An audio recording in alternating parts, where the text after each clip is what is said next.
Chad, let's get your winner. Yeah, so Harp, you said off the top that, or maybe before we started recording, that you think you might know who I'm talking about.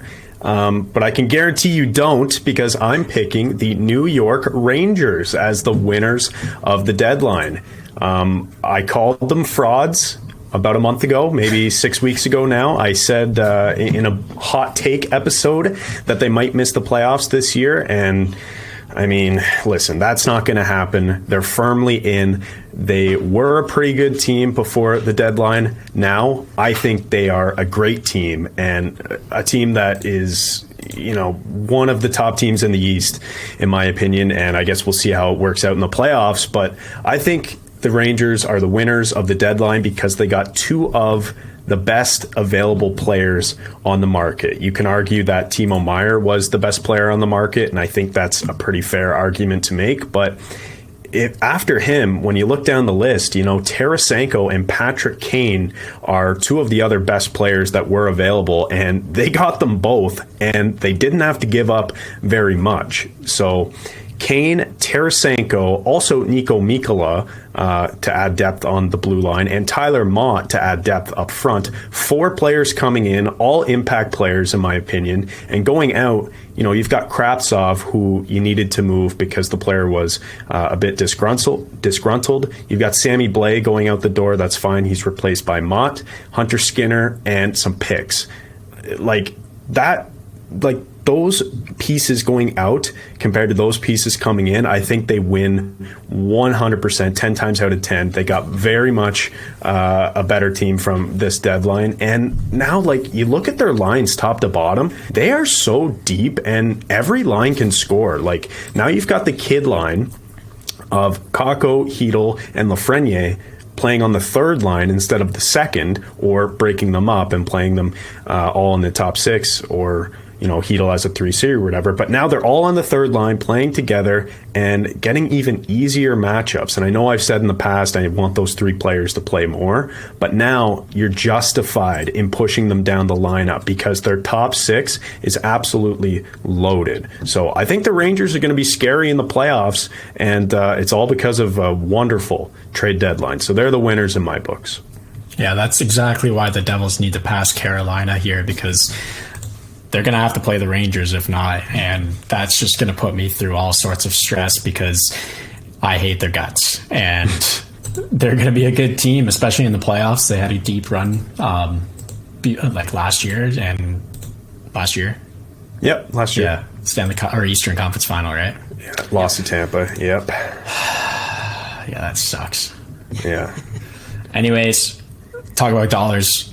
Or pennies on the dollar for Patrick Kane. I don't think anyone was expecting such a small return for him, but just saying, no points and a -4 in his first 2 games for the Rangers. So I think everyone else who has been traded has at least scored a goal or an assist. I don't know. It's weird. But yeah, I can't deny there's been a great trade deadline for the Rangers. They did it last year. They picked up a ton of guys going in. I think Andrew Copp is the one that really shined for them last year. And so far it's been Tarasenko, but expect Patrick Kane to be absolutely money in the playoffs. So that's a lot of experience you just picked up for this playoff push, and it's going to be scary, but hopefully they're going to be a first-round exit. Yeah, could very well be a first-round exit depending on who they play. But also, I wanted to mention, didn't they also get Tyler Mott last year at the deadline? Yes. I'm pretty sure. So that's 2 years in a row now that they've traded for Tyler Mott, which is kind of funny. And then he went and signed in Ottawa in the offseason, and now he's back in New York. I think it's pretty cool. And sneaky good player too for your bottom 6 to provide some energy. He's obviously bounced around a ton, kind of found himself in Vancouver and has bounced around since. But I mean, they know him, they seem to like him, and he's an energy player. So yeah, they didn't really give up much for him. So there's Julian Gauthier in a 7th. Yep. Yeah. Yeah, exactly. And apparently they tried to re-sign Tyler Mott in the summer, but they just didn't have enough room to be able to fit him in. And so I'm not surprised that he goes back to the Rangers at all. He's a good player. That's why the NHL should just have loans. loan Yeah. that player to Ottawa. That'd be cool. And then what? You get him back at the end of the year? At the end of You the can season? recall him whenever, but you have to pay a fee. Oh, I wonder if. I mean, I know you can loan in the American League. I wonder if it's the same kind of structure as that. I don't know. That'd be cool, though. I could see that. That would be cool for sure. That's a good idea, Case.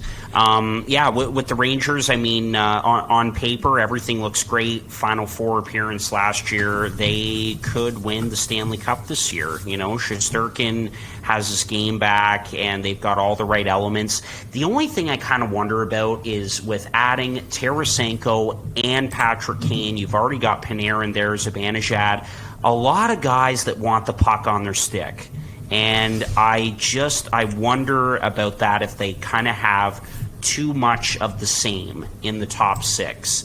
But again, they're a great team. I could see them going on a deep playoff run. That's the only thing I wonder about, though. A lot of guys there that are stars and want the puck on their stick when it matters the most. I'm going to agree and disagree with you at the exact same time here, because I agree that they have players playing together that are the same, but I think that they've got a good mix going on. But sorry, I'm explaining that all wrong. What I'm saying is the first line currently has 3 goal scorers who want to get past 2, and then the second line has 3 guys who want to pass. So they've got to do something about jumbling that up in my mind. Right. When you talk about Panarin, that guy is a playmaker. He passes the puck. Kane can be both, but I see him more of a playmaker nowadays. Mm-hmm. And then Zibanejad is he's been on a 60 goal pace before. Tarasenko's supposed to be a sniper.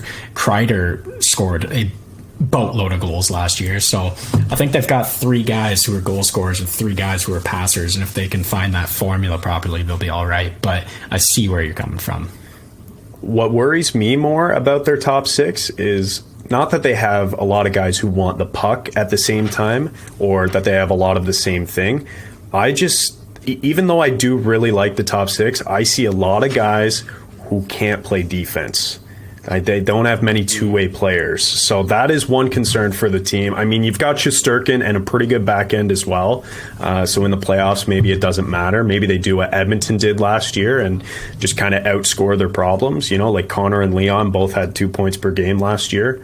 Not saying anyone on the Rangers is the same as those two, but they've got a lot of weapons, that's for sure. Mm-hmm. Yeah, definitely. It's going to be interesting to see how far the Rangers go this year.